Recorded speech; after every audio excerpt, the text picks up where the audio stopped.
नमस्कार बहनों और दोस्तों। आप सब ने अपनी बातें रखीं, अपनी परेशानियां बताईं। कम मानदेय, काम का भारी बोझ और सम्मान की कमी। तो आज का ये विश्लेषण देश की उन लाखों आंगनवाड़ी सहायिकाओं के नाम है जो हमारे बच्चों के भविष्य की नींव तैयार करती हैं। आज हम इसी की गहराई में उतरेंगे। मतलब सहायिकाएं जो इतना जरूरी काम करती हैं और उन्हें जो मिलता है उसके बीच की जो बड़ी खाई है उसे समझेंगे। देखिए, ये लड़ाई सिर्फ पैसों की नहीं है, ये उनके सम्मान और पहचान की भी लड़ाई है। तो सबसे पहले चलिए बात करते हैं काम के बोझ की। ये जो सहायक या हेल्पर शब्द है ना, ये उनकी असल जिम्मेदारियों के साथ बिल्कुल न्याय नहीं करता। सच तो ये है कि उनका काम इससे कहीं ज्यादा, कहीं बड़ा है। जरा सोचिए, उनका दिन शुरू कैसे होता है? बच्चों की सीधी देखभाल से। सुबह सुबह केंद्र पर आकर दर्जनों बच्चों के लिए गर्मा गर्म पौष्टिक खाना बनाना, फिर उन्हें प्यार से खिलाना, उनकी साफ सफाई का पूरा ध्यान रखना। लेकिन बात यहीं खत्म नहीं होती। पोषण 2.0 के तहत हर बच्चे का वजन लेना, उसकी ग्रोथ पर नजर रखना, टीकाकरण कैंप में मदद करना, ये सब उनके ही जिम्मे है। और उनका काम सिर्फ बच्चों तक ही नहीं रुकता। गर्भवती महिलाओं तक पोषाहार पहुंचाना हो, स्वास्थ्य जांच में मदद करनी हो, या फिर पूरे केंद्र की साफ सफाई और रखरखाव हो, सब कुछ सहायिका ही तो संभालती हैं। और हाँ, अगर कभी सेविका छुट्टी पर है तो पूरे केंद्र की जिम्मेदारी भी उन्हीं के कंधों पर आ जाती है। अब काम के घंटे देखिए, ये भी पूरी कहानी बताते हैं।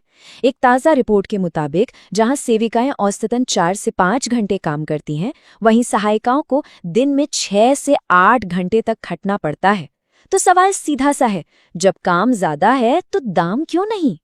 और बस यहीं से उनके संघर्ष की असली कहानी शुरू हो जाती है।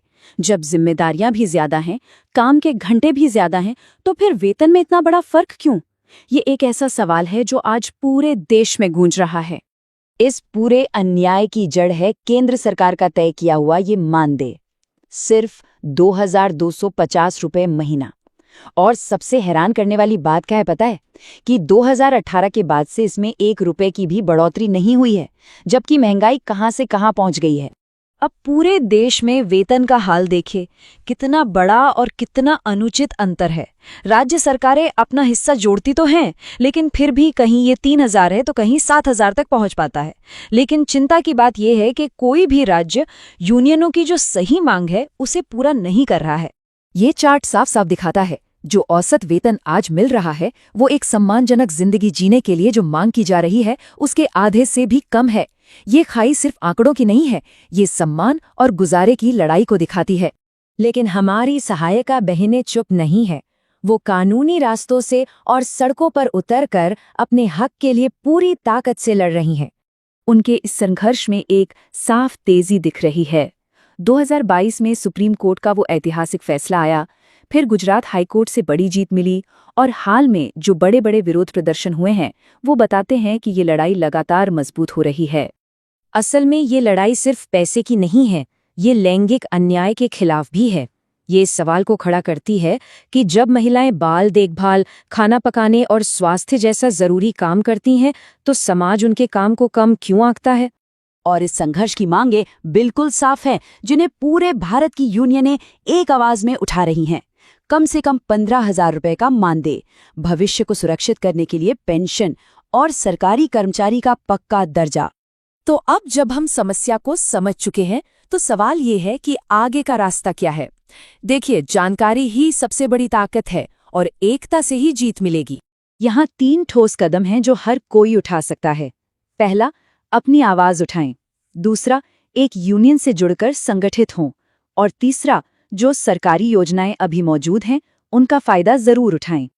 बड़े हक की लड़ाई लड़ते हुए ये भी जरूरी है कि जो सामाजिक सुरक्षा योजनाएं सरकार अभी दे रही है उनका लाभ उठाया जाए, चाहे वो जीवन बीमा हो या अटल पेंशन योजना। ये छोटी छोटी सुरक्षाएं एक बड़ा सहारा बन सकती हैं।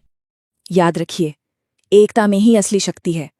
गुजरात हाईकोर्ट का फैसला इस बात का पक्का सबूत है कि जब आवाजें एक साथ उठती हैं तो सिस्टम को झुकना ही पड़ता है।